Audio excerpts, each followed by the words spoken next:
ఇప్పుడే వారి గురించి చెప్పడం సందర్భయోచితం. ఎందుకంటే రవీంద్రుడు ఏమన్నారంటే, మనం చాలామందికి రవీంద్రనాథ్ ఠాగూర్ ఒకటే చెప్తాడు, మీరు ఒక వ్యక్తి మంచితనాన్నో ఆయన చేసినటువంటి మంచి పనుల్లో లేకపోతే ఆయన పట్ల మీ క్షమాగుణాన్నో వారు లేనప్పుడు చెప్తే అది ప్రయోజనం ఉండదు. అంచేత రవీంద్రనాథ్ ఠాగూర్ చెప్పినటువంటి ఒక మాటని మీకు గుర్తు చేస్తూ, నేనిక లేనని తెలిసాక విషాదాస్సులు వర్షిస్తాయి నీ కళ్ళు, కానీ మిత్రమా అవి నా కంట పడదు. ఆ విలాపం ఏదో ఇప్పుడే నా సమక్షంలోనే కానిస్తే పోలా.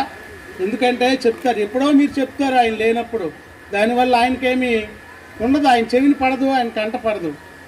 ఆ విలాపం ఏదో ఇప్పుడు నా సమక్షంలోనే కానిస్తే పోలా. నా గురించి 4 మంచి మాటలు పలుకుతావు అప్పుడు, కానీ నా చెవిని పడవు.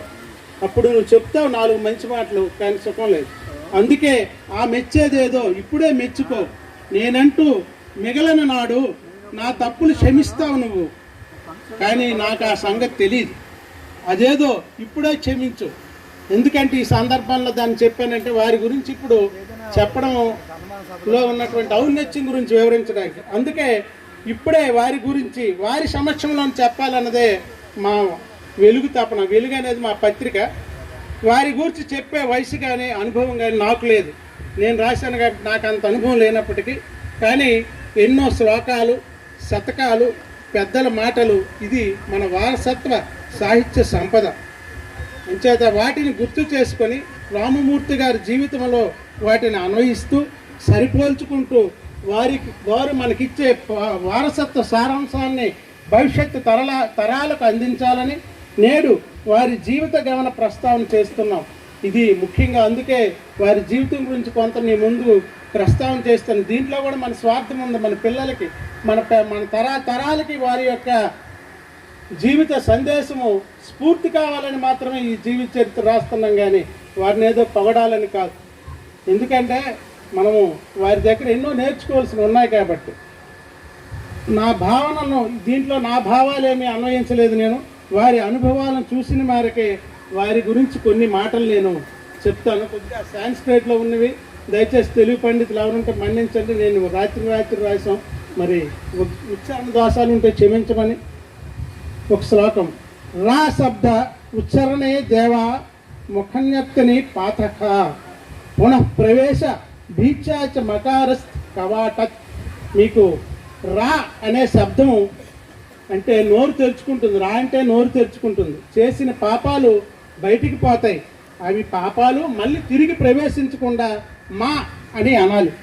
అంటే నోరు కవాటంలో మూసుకుపోతుంది. ఇది రామ శబ్దం యొక్క గొప్పతనం. మూర్తి అనే పదానికి అర్థం జీవితం. ఇంగ్లీష్లో పర్సనాలిటీ అంటారు మూర్తి అంటే. ఈ 2 పదాలను ఏర్చి కూర్చి రామమూర్తి అని పేరు పెట్టిన వారి జననీ జనకులు రెడ్డి రామినాయుడు, నరసమ్మ, చిట్టమ్మ ధన్యులు.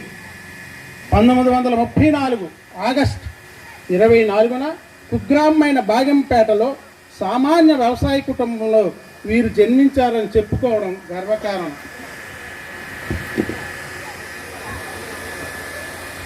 మరొక, రామనామము జపముచే మున్ను వాల్మీకి పాపి బోయిడయ్యు బాపడయ్యే, కులము ఘనము కాదురా గుణమే ఘనమురా విశ్వదాభిరామ వినురవేమ.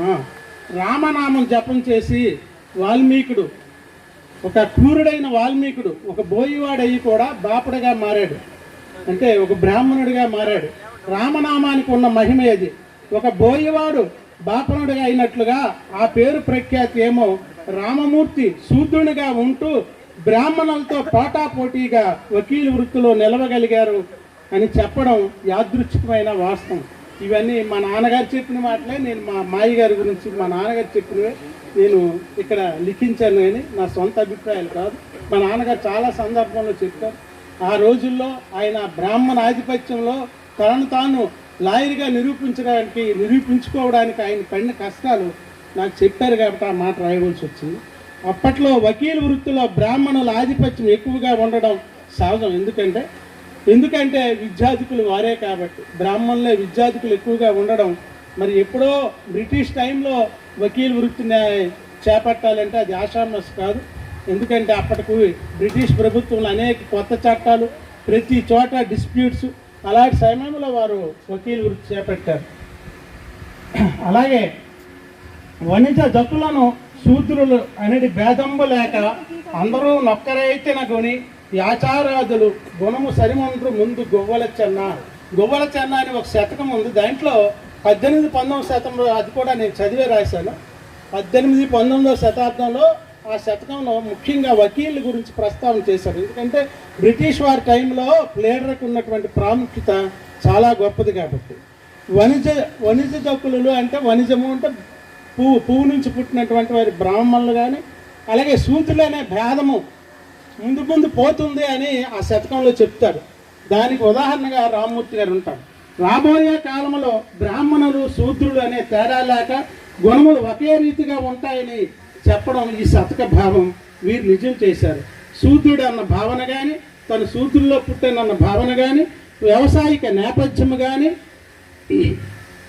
ఆర్థిక పరిస్థితి అంతంత మాత్రమైన ఆవేదన కానీ లేకుండా ధైర్యంగా 1960 దశాబ్దంలో వైజాగ్ పట్టణం అంటే ఎంతో గొప్ప అనుకున్న రోజుల్లో అక్కడే న్యాయ విద్యను అభ్యసించడం అందరికీ స్ఫూర్తిదాయకం. మాకు మేము చిన్నప్పుడే చెప్పారు వైజాగ్ వెళ్ళడం అంటే ఏదో గగనం లాగా, చాలా పెద్ద దూరం లాగా. అలాంటి పరిస్థితుల్లో 1960లో వారు వైజాగ్లో ఆంధ్ర యూనివర్సిటీ పేరే ఉచ్చరించలేని పరిస్థితుల్లో ఆంధ్ర యూనివర్సిటీలో ఇప్పుడు చాలా ప్రైవేట్ కాలేజీలు వచ్చి అందరం లా చేస్తున్నాం, కానీ ఆ రోజుల్లో ఒకే ఒక్క కాలేజీ మొత్తం 5 జిల్లాలకి. మరి అటువంటి ఆయన ఆ విధంగా స్ఫూర్తిదాయకం. నేటి తరానికి, రానున్న తరానికి వారొక వారధి, వకీలు విద్యలో వారొక సారథి అని చెప్పాలి. తరువాత ప్లేడరమని వకీలు వాడుకి చెడ స్వేచ్ఛ తిరిగి పాడు మగములను గూడన వారిని గూడుచు గూడముల